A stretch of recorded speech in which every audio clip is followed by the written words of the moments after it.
Company create करने के बाद एक तो जीएसटी ऑप्शन तो यही यस कर दोगे आप, अभी करते हो ना। उसके बाद ये टीडीएस वाला ऑप्शन और यस होगा इसमें जो है डेबिट टीडीएस वाला यस करोगे। यहाँ पर एक 10 नंबर डाल दोगे, ये 10 नंबर दिख रहा है 10 नंबर है, तो 10 नंबर डाल दोगे। यहाँ डाल दोगे आप तो उसकी कैटेगरी क्या है, डायरेक्टरी टाइप क्या है, ठीक है। इसमें अभी 2 ही दिखा दे रही हैं, अगर और भी आपको देखने तो F12 प्रेस करना होता है। तो यहाँ पर यस कर दोगे शो ऑल डायरेक्टरी, तो यहाँ पर काफ़ी सारी आ जाती है ना, ठीक है। बाकी नॉर्मली अगर इसको ऑफ रहते हैं तो 2 दिखाता है, ठीक है। तो यहाँ कंपनी सेलेक्ट कर लेंगे। यहाँ डिडक्टर ब्रांच डिवीज़न नो, कोई ब्रांच डिवीज़न नहीं है, ठीक है। रेस्पॉन्सिबल पर्सन की डिटेल यहाँ पर आ जाती है, उसका नेम का और जो पैन नंबर, यानी उस कंपनी का जो डायरेक्टर होगा उसकी डिटेल यहाँ पर आ जाती है।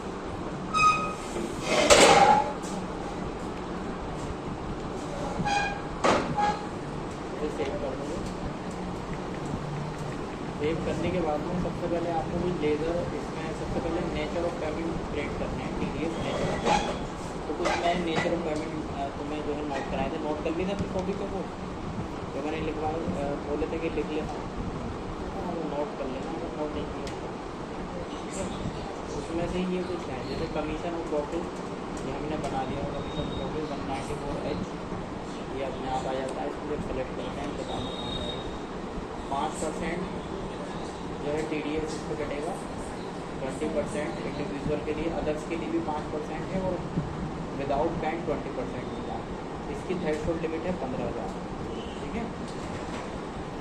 फीस ऑफ प्रोफेशनल का भी ऐसे ही है, इसके लिए 10% है, और पैन कार्ड ना होने की कंडीशन में 20% कटेगा, और लिमिट है इसकी 30,000। 30,000 से ऊपर का अगर होगा तो टीडीएस कट जाएगा। पेमेंट टू कॉन्ट्रैक्टर तो 194C सिंगल पेमेंट के लिए इसके लिमिट 30,000 है, और बाकी 1% इंडिविजुअल के लिए है, 2% अदर के लिए है। पैन कार्ड ना होने कंडीशन में 20%, और थ्रेशोल्ड लिमिट इसकी 1 लाख है ना। 2 इसमें लिमिट होती है, वो मैंने उसमें बताया था। अब मान लो जैसे नया कोई नेचर ऑफ पेमेंट क्रिएट करना होता है, तो हम यहाँ क्रिएट पे जाएंगे और यहाँ ऑप्शन है हेल्प का, है ना। तो हेल्प से क्या होता है, यहाँ पे डिटेल आ जाएगी काफ़ी सारी, तो जो भी जैसे मान लो ट्रांसपोर्टर को करना है आपको, तो transporter payment to transporter select करना है, 194C में ही आएगा, है ना। इसमें भी सिंगल लिमिट क्या होती है, 30,000 होती है, 1% होगा, और 2% अदर के लिए होगा। लिमिट होती है इसकी में 75,000, है ना। इस तरह से इसको बना सकते हैं, यानी नया कैसे बनाना है, नया नेचर पेमेंट इस तरह से बना सकते हैं। तो ये 3 बने हुए हैं, 3 की एंट्री हम इसमें करेंगे। इसमें आप लेज़र बनाओगे, लेज़र में आपको क्या करना है, कमीशन है, इनडायरेक्ट एक्सपेंस है ना, और यहाँ पर जो है इस जो कमीशन है इस पर जीएसटी नहीं है, मतलब जो सामने वाली पार्टी है वो जीएसटी में रजिस्टर्ड नहीं है, तो जीएसटी लगाएगा नहीं, है ना, तो इसे नॉट एप्लीकेबल कर देंगे। और यहाँ कमीशन ब्लॉकेज जो हमने बनाया था, ये टीडीएस एप्लीकेबल को एप्लीकेबल करके और कमीशन और ब्लॉकेज को सेलेक्ट कर लें, ठीक है। इस तरह से हमने एक कमीशन का एक लेज़र बना दिया, एक डायरेक्ट एक्सपेंस, ठीक है।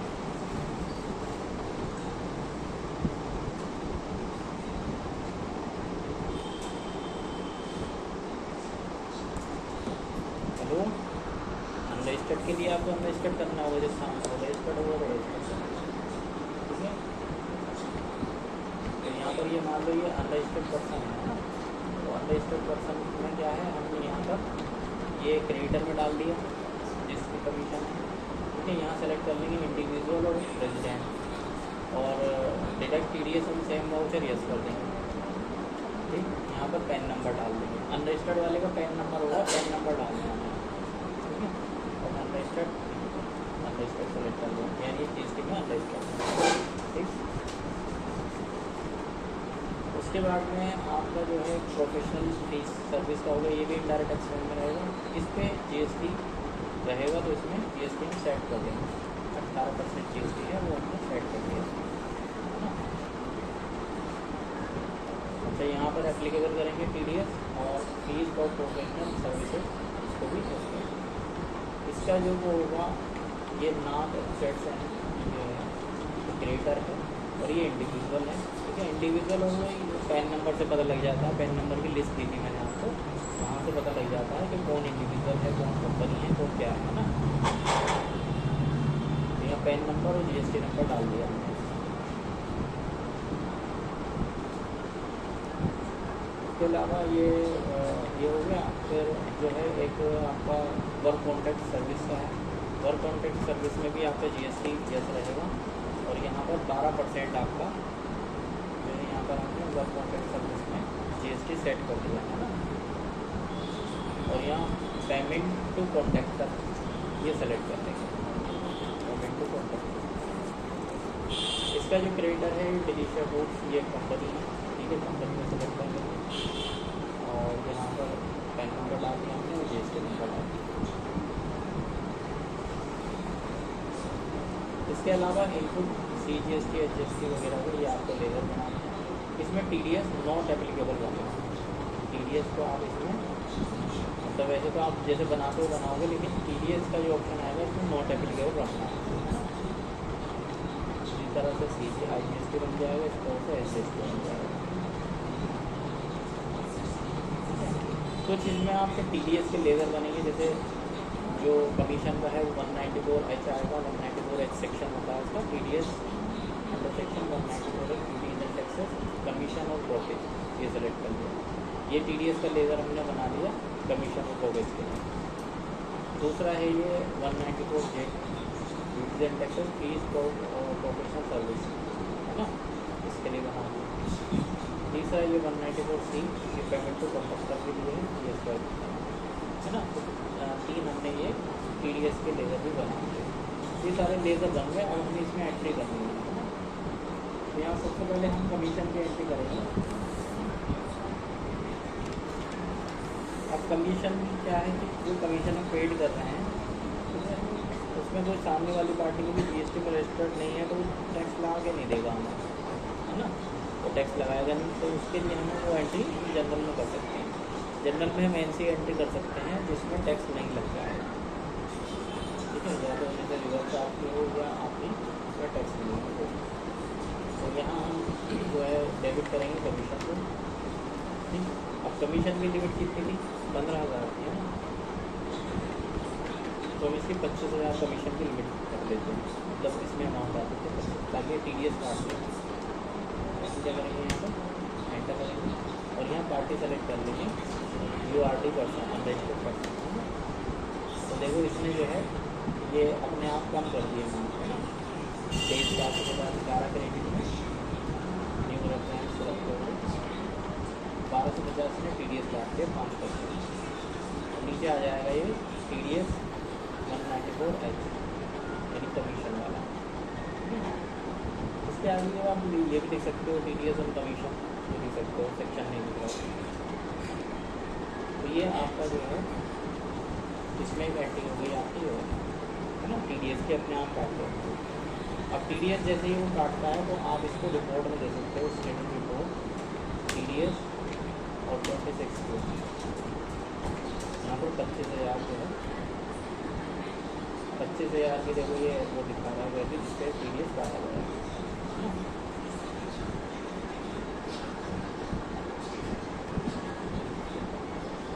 ठीक है, तो TDS की रिपोर्ट में ही यहाँ पर नॉर्मल रेट पर आ जाएगा।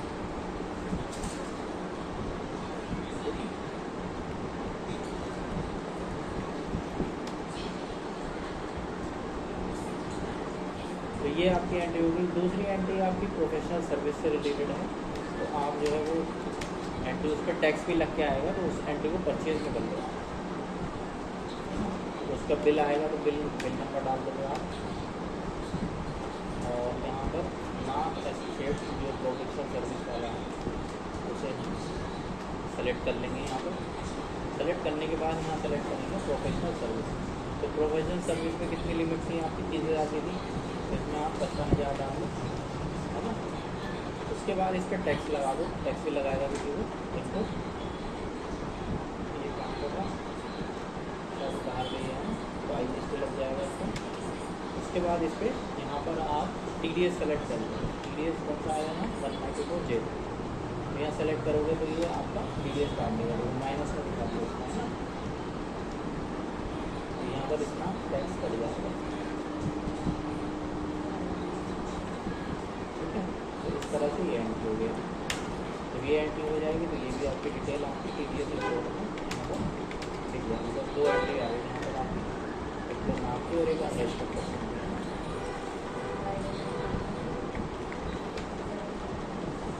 अब जो 194C है उसमें कंडीशन है 30,000 से ऊपर हम अगर पहला पेमेंट कर देते हैं तो वो उसी टाइम काट लेगा, है ना। और 30,000 का पेमेंट नहीं करते हैं, 30 से कम हम मल्टीपल टाइम में उसके पेमेंट होते हैं या मल्टीपल बिल आते हैं उसके, तो बिल आने की कंडीशन में क्या होगा कि जब तक उसका 1 लाख क्रॉस नहीं करेगा तब तक TDS नहीं काटेगा, है ना। ठीक है। तो अब इसमें क्या है, यहाँ से हम उसकी एंट्री करना शुरू करते हैं। तो यहाँ पर बिल नंबर है, ठीक है, बिल नंबर हो गया उसका 1 है, डेट आ गया आपका डिलीशन। तो ये वर्क कॉन्ट्रैक्ट सर्विस वाला है जो 194C में, ठीक है। तो ये मान लो इसमें 29,000 रुपये का बिल आया फर्स्ट इसका।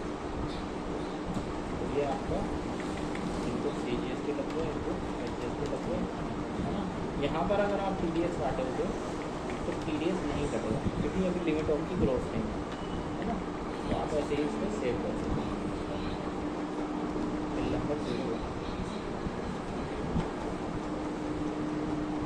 या इसमें रेफरेंस बना देते हैं, अमाउंट कितने डालिए 29 लिख देते हैं, 01 पहचान जाए रेफरेंस में भी आ जाए।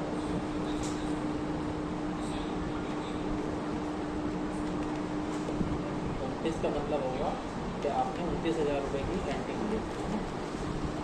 तो मैं रेफरेंस के लिए डाल रहा हूँ, बाकी तो बिल नंबर ही आएगा यहाँ पर। तो ये एंट्री हो गई। दूसरी एंट्री कर लो आप, 1-2 दिन बाद फिर बिल आया आपके पास में, ठीक है। ये बिल नंबर 2 है और ये एंट्री मान लो होगी इसकी 27 की डिवीजन हो। और यहाँ वर्क कॉन्ट्रैक्ट सर्विस यहाँ पर आ जाएगा आपका 27,000, है ना। यहाँ पर इनपुट CGST इनपुट, आप इसके भी TDS काटोगे तो TDS नहीं कटेगा, है ना।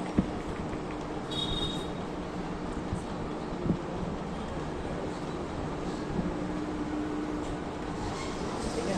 फिर एक एंट्री हो गया, 1-2 दिन के बाद और बिल आ गया उसका 03 और 27,000 की एंट्री होगी। वर्क कॉन्ट्रैक्ट सर्विस ये आ गया, इनपुट CGST इनपुट HGST, है ना। TDS नहीं कटेगा, TDS काटेगा, ठीक है। अब एक एंट्री हो सकते हैं 1-2 दिन के बाद 0 36,000 की रकम। हेलो,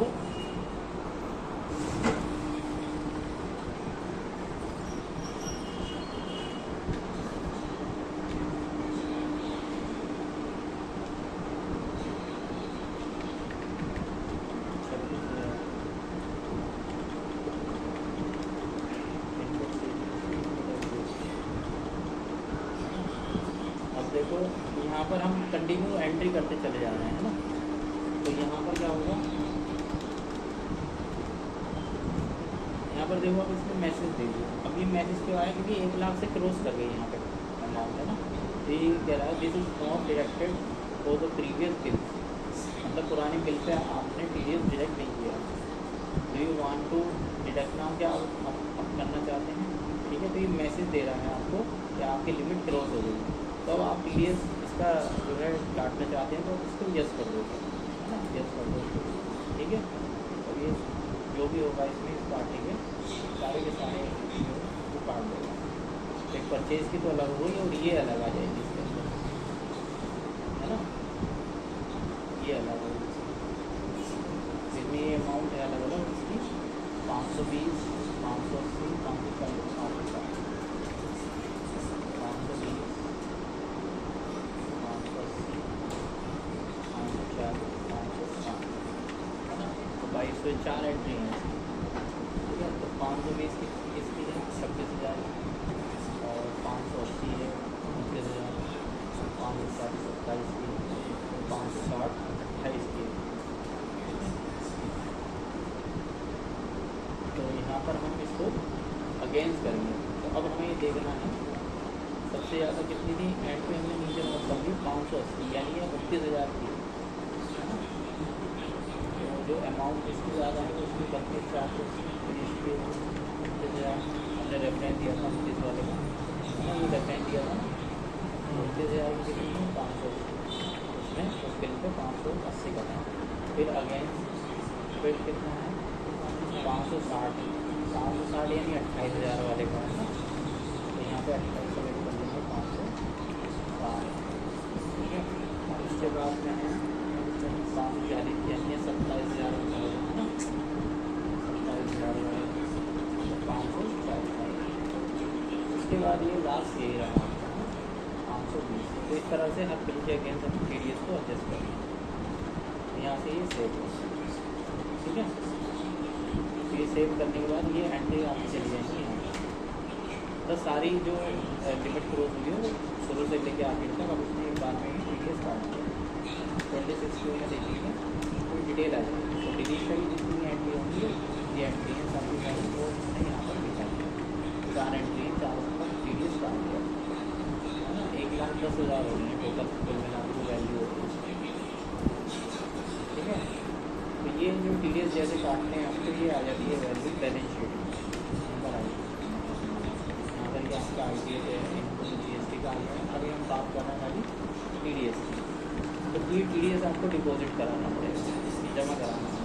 अभी अप्रैल में काटा गया है तो ये मई की 7 तारीख तक जमा होता है, ठीक है। अब वो मई की 1 तारीख में कर दो या 7 तारीख में करो या 20 तारीख में करो, बाकी 7 दिन के अंदर आपको डिपॉजिट कराना है।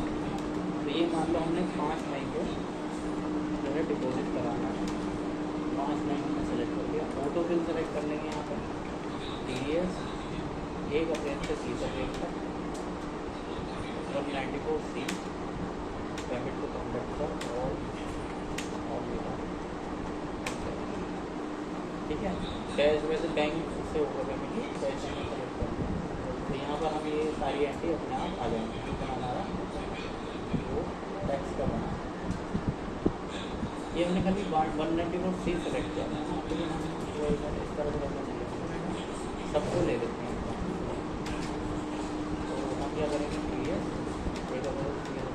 यहाँ पर ऑल आइटम ले, तो ये सबका काट देगा, है ना। यहाँ पर भी ऑल आइटम कर देंगे और यहाँ भी ऑल कर देंगे, सब में ऑल कर देंगे, है ना। ये सारा लेके आ जाएगा, ये आ गया 8,950।